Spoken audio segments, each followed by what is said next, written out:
Hey, before we dive in, take a second to like this video and subscribe if you enjoy emotional historical stories like this one. Most people forget, but it truly helps more than you know. Now, let's begin. Winter, 1944, rural France. The war had not yet ended, though the trees stood still as if they were trying to pretend it had. The wind didn't howl, it whispered, low, mournful, and uncertain, moving across the frostbitten hills of rural France like a ghost looking for something it had lost. There was a farmhouse there, set just far enough from the road to be forgotten. Its shutters hung crooked. The roof sagged under years of neglect and snow. Its chimney still worked, barely. It was not much, but it was where Corporal Elias Thorne had come to be forgotten, and it did that job well. Elias didn't speak to anyone anymore, not even himself. His leg ached with the cold, a gift from a bullet that didn't finish the job. His hands were rough from chopping wood. His beard was long, not by choice, but because razors didn't matter when you no longer looked in mirrors. Each morning was a quiet test. Rise, breathe, exist. He passed, though not always willingly. The house had belonged to an uncle who never came back.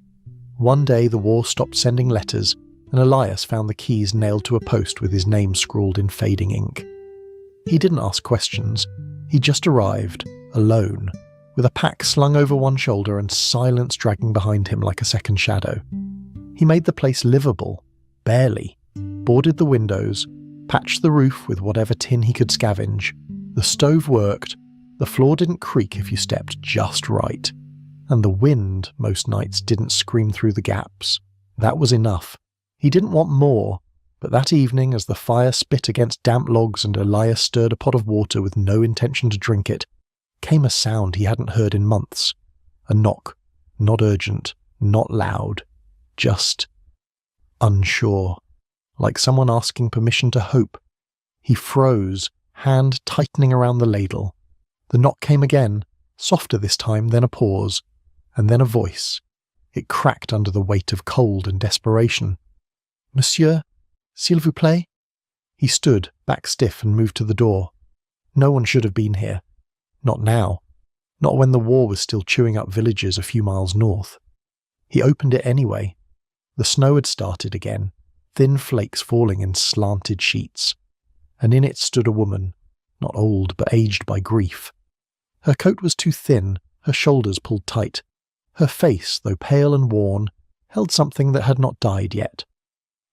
Behind her, 3 children stood like shadows, silent, shivering, wide-eyed.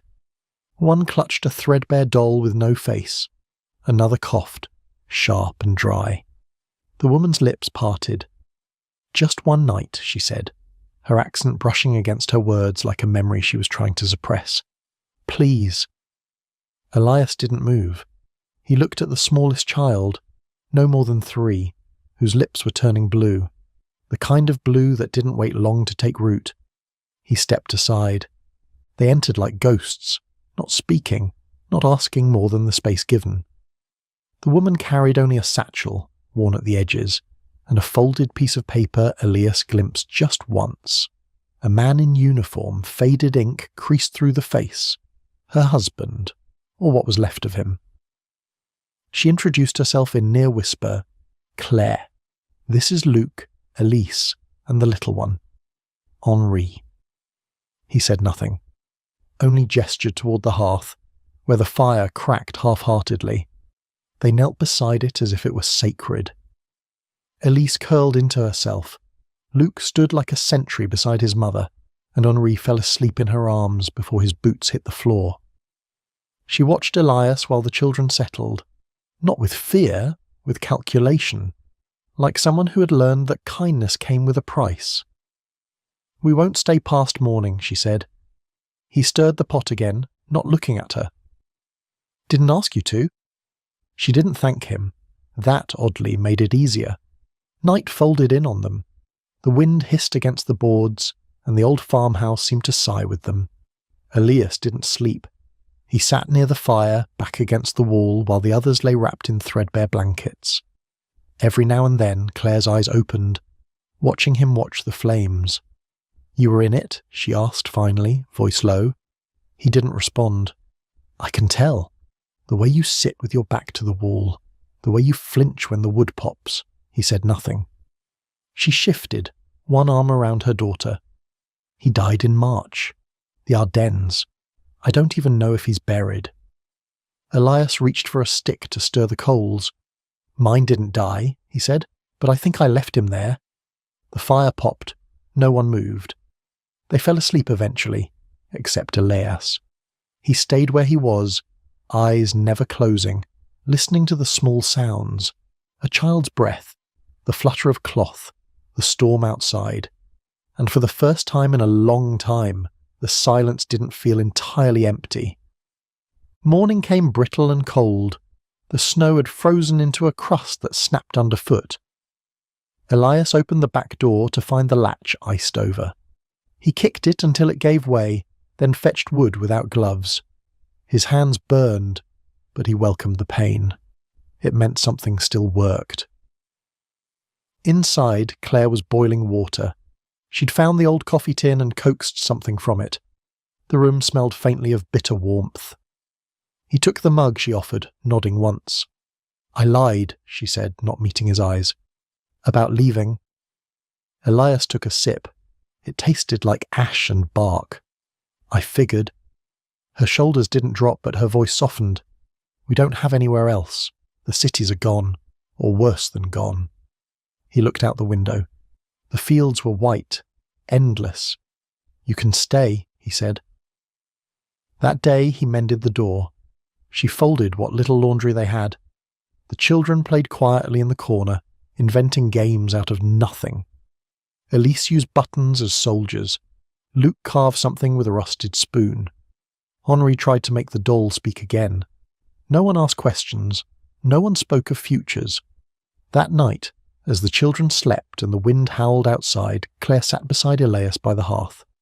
Not close, but not far either.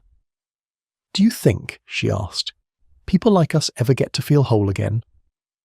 Elias stared at the flames. "I don't think we're supposed to." She didn't cry. She didn't ask anything more, but she stayed beside him until the fire died. It began with the bread, a single loaf, cracked and uneven, burnt at the edges, but real. Claire had found an old recipe in a drawer beneath the stove, handwritten and water-stained. She baked it with trembling hands while the children watched from the table. When she pulled it from the fire-warmed oven and sliced it, the crust crumbled and steam rose, and Elias Thorne, who had not tasted bread in over a year, felt something he could not name settle in his chest.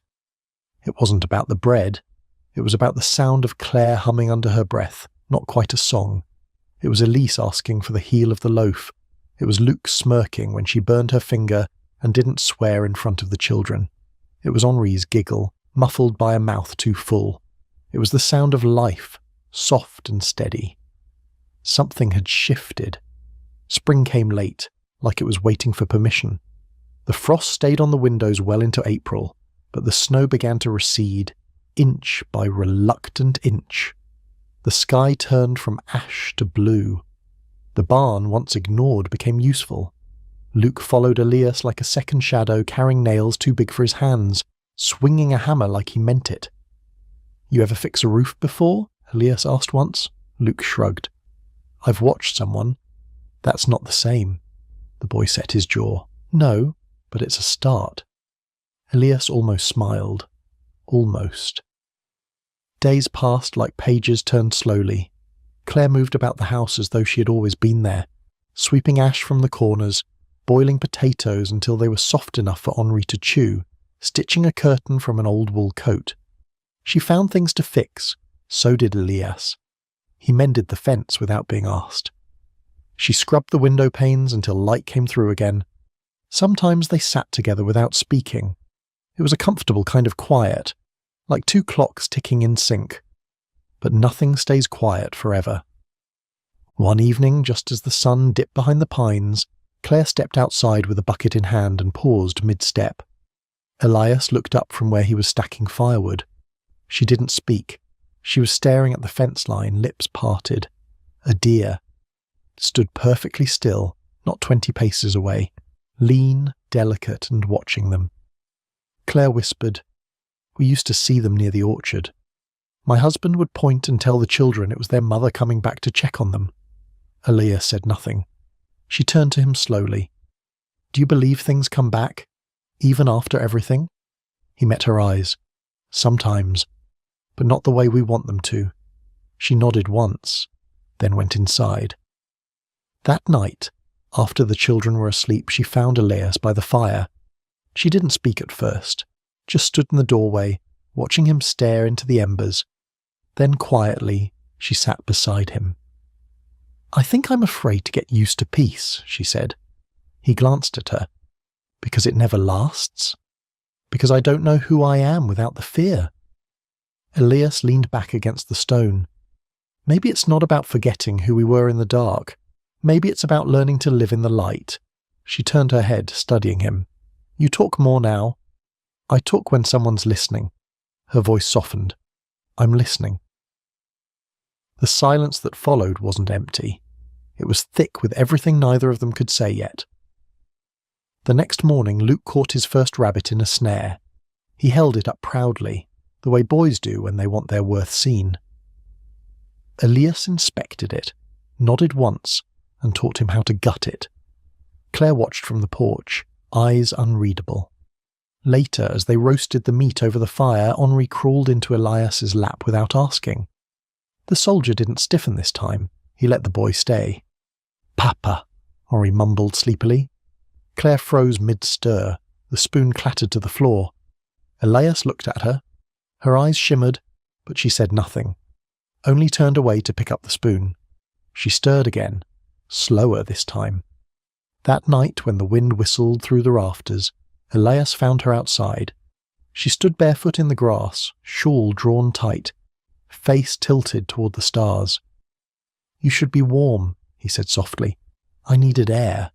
He stepped closer. "You heard him." She nodded.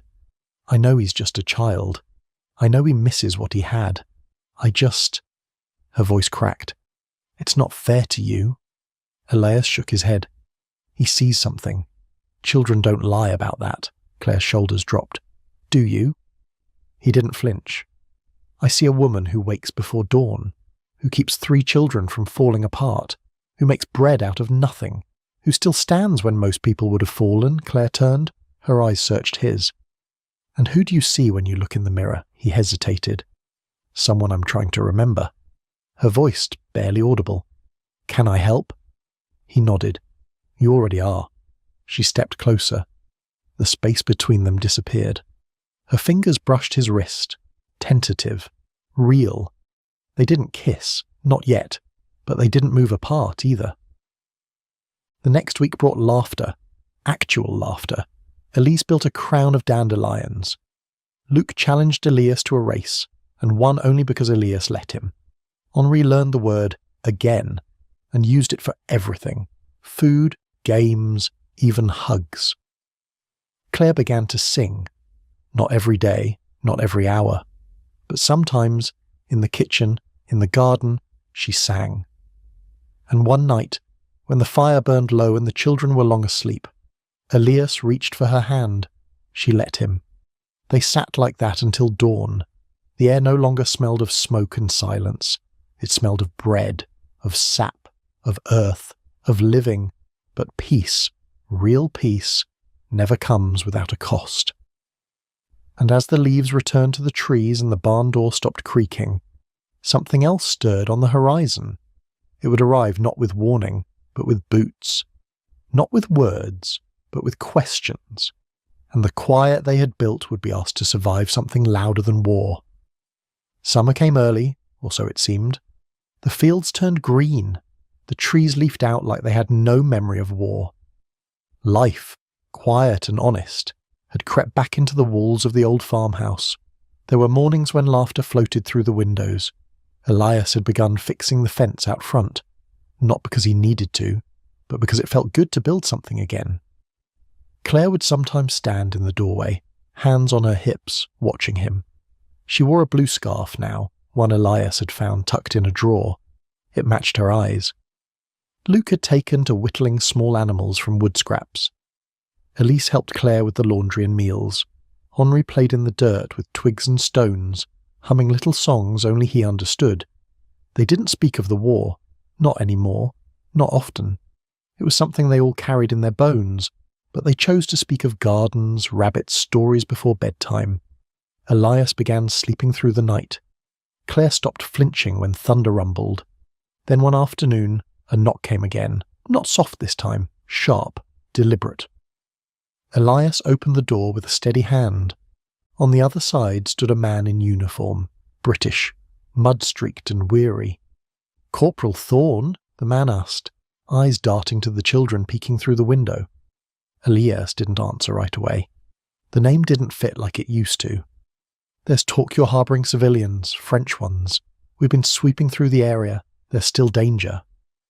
Behind him, Claire stepped out, her arms wrapping around Henri instinctively, her face calm but pale. "They're under my care," Elias said firmly. The soldier nodded, stepping back. "Then it's your responsibility. Orders are to relocate civilians to secure zones, the camps, for their protection." Claire's breath hitched. She clutched Henri closer. "No," Elias said. "They stay here." A pause. The soldier studied him, saw the line of resolve etched in the scar on his cheek. Finally the man nodded. "I'll say I found nothing." When the jeep was gone and the dust settled, Elias turned to Claire. Her lips trembled. "I'm sorry," he said softly. But Claire just shook her head. "You protected us." Later that night, after the children were asleep, Claire sat beside Elias on the step. The stars above them blinked like scattered promises. She didn't speak for a while, neither did he. Then she said, "You didn't have to lie for us." "I didn't lie," he replied. "You're not just civilians anymore." She turned, her hand finding his in the dark. "I never thought I'd feel safe again," she whispered. "Not really. Don't think I'd ever feel anything again." That night she didn't sleep in the far room. They lay side by side, not speaking. Her head rested on his chest. His fingers brushed the curve of her back. No need to rush, no need for promises, just presence, just peace. The next weeks moved with quiet certainty. The house began to fill in the way life does, slowly, unexpectedly. Elias built a swing for Elise. Luke found a stray cat and declared it theirs. Claire started planting herbs behind the shed. They shared coffee in the mornings, long walks in the evenings. She learned his quiet wasn't emptiness, it was listening. He learned her strength wasn't loud, it was layered, patient, immense. One afternoon, Luke asked the question, "Will we stay here forever?" Elias looked at Claire. Claire looked at Elias, and in that one glance something passed between them. Not a plan, not a promise, but something sturdier. "We'll stay," Elias said, "as long as this place wants us." Claire stepped forward, touched his shoulder. "And if it doesn't?" "Then we find somewhere new," he answered. "Together." Fall came like a hush, the leaves turning to embers before drifting to the ground. Elias began carving initials into the barn's outer beam, LEHC, and beside them his own. It was Luke who noticed. "You added yours," Elias smiled. "I think I'm allowed now." One morning Claire stood at the edge of the field. Elias came up beside her. She didn't speak, just pointed to the horizon. Smoke, in the distance, not from battle, from rebuilding. Towns rising again. The world was beginning to turn forward. "Do you want to go back?" he asked her. Claire turned. Her voice was soft. "This is forward." They stood like that for a long time, watching the smoke swirl into the brightening sky. No rush, no fear. Together, in the ruins, they had built shelter. And from shelter, something greater. Not just safety, but family. Maybe the war didn't end the day the gun stopped. Maybe it ended here, in the laughter of children, in the hum of the morning coffee, in the quiet that followed the storm. Some stories don't need declarations or medals, just a door opened, a hand held, a home made where none should have existed. If this story found you, hold it, because somewhere, someone survived and made the world new again. The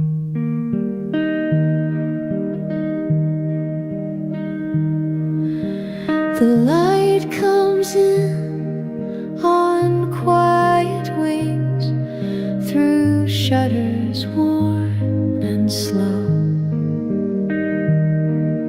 and in this hush the morning sings of all we've come to know.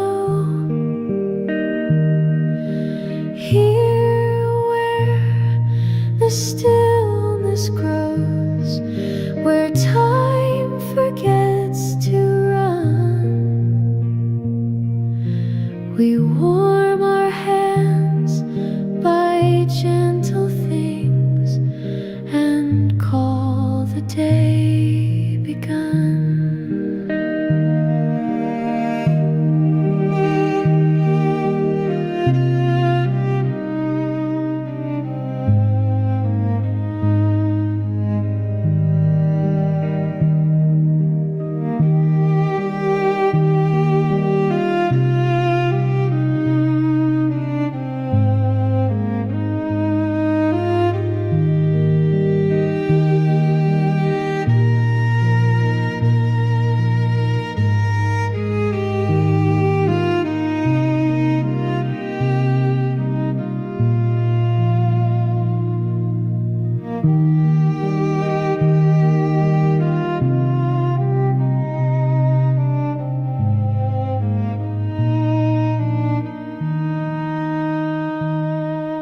No promises, no need to prove, just footsteps in the snow. A little